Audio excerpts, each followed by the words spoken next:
समाज सुरक्षित होगा। हिंदू समाजर ऊपर चलि थका बर्बर अत्याचारे आमाक बेदनासिक्त करि तुलिसे। एखन इस्लामिक राष्ट्रत संख्यालघु हिंदू समाजक कि धरणे निर्मम अत्याचार चलोৱা হৈছে ताक प्रत्यक्ष करि आमार सकलोरे चकु मेल खाइছে।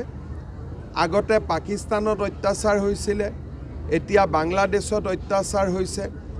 इ एटा कथा स्पष्टभावे प्रमाण करिছে जे जी देश धर्मीय गोरामी भित्तित निर्माण হয় बा जी देशर जनसाधारणे धर्मर नामत अत्यंत गोरामी करिবলৈ आरम्भ करे, সেই समाजे संख्यालघु लोकসকলক निरापत्ता দিব নোৱাৰে।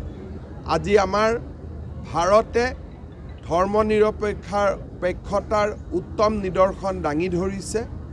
मैं आशा करूँ जे पाकिस्तान बांग्लादेशर दरे देशসমূहे भारतर পৰা শিকিব আৰু আমাৰ দেশৰ ভিতৰত যিসকল ব্যক্তি আছে যিসকলে पाकिस्तान बा पाकिस्तानर क्रिकेट दल आदि जिकिले आनंद प्रकाश करे, তেওঁলোককো মই অনুৰোধ কৰিম যে আপোনালোকে চাওক যে বাংলাদেশ পাকিস্তানৰ দৰে ৰাষ্ট্ৰই আমাৰ সমাজক সুৰক্ষিত দিব নোৱাৰে।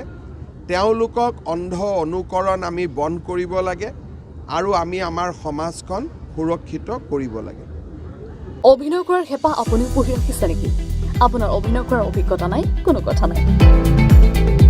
আপোনাৰ বাবে আহিছে সোণালী সুযোগ। 29 ছেপ্টেম্বৰত দিনৰ 9 বজাৰ পৰা নিশা 8 বজালৈ বলিউড তথা হলিউডৰ চিনেমাৰ বাবে অডিশ্যন হ'বলৈ গৈ আছে গুৱাহাটীৰ কাহিলীপাৰাস্থিত জ্যোতি চিত্ৰবনত। 5 বছৰ বয়সৰ পৰা 17 বছৰ ব্যক্তিয়ে কৰিব পাৰিব অংশগ্ৰহণ। পঞ্জীয়ন হ'ব বিনামূলীয়া। নিৰ্দিষ্ট ৱেবছাইটত কৰিব পাৰিব আবেদন।